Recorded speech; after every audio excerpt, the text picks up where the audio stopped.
পার্শে মাছের একটা রেসিপি চলো আজকে শেয়ার করি।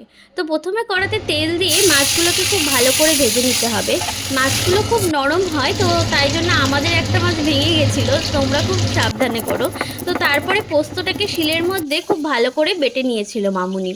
তো তারপর কড়ার মধ্যে পেঁয়াজ দিয়ে একটুখানি নেড়ে চেড়ে নুন দেওয়া হয়েছিল যাতে পেঁয়াজগুলো তাড়াতাড়ি সেদ্ধ হয়ে যায়। তারপর 4 ফালি করে টমেটোগুলোকে দিয়ে ঢাকা দিয়ে রেখে দেওয়া হয়েছিল একটুখানি ভেপারে সেদ্ধ হওয়ার জন্য। তারপর একটুখানি ঢাকা খুলে তার মধ্যে নুন, কাশ্মীরি লঙ্কার গুঁড়ো, হলুদ গুঁড়ো দিয়ে খুব ভালো করে মশলাটাকে কষতে হবে যতক্ষণ না মশলা থেকে তেল ছেড়ে আসছে। তো তারপরে খুব ভালো করে মশলাটাকে কষে কষে কষে তারপর মশলার মধ্যে একটুখানি জল দিয়ে ভালো করে কষা হয়ে গেলে তোমরা দেখতেই পাচ্ছ যে কালারটা কত সুন্দর এসেছে কাশ্মীরি লঙ্কার গুঁড়ো দেওয়ার জন্য।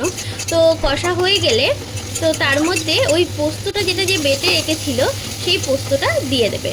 সেই পোস্তটা দিয়ে আবার অল্প করে নেড়ে চেড়ে নিয়ে, হ্যাঁ, পোস্তর যে জলটা সেটাও কিন্তু পরে দিয়ে দিয়েছিল ওর মধ্যে। তারপর পোস্তটা দেওয়ার পর ফুটে যাওয়ার পর তোমরা দেখতে পাচ্ছ এখানে 3টে মাছ হয়ে গেছে, একটা মাছ ভেঙে যাওয়ার কারণে।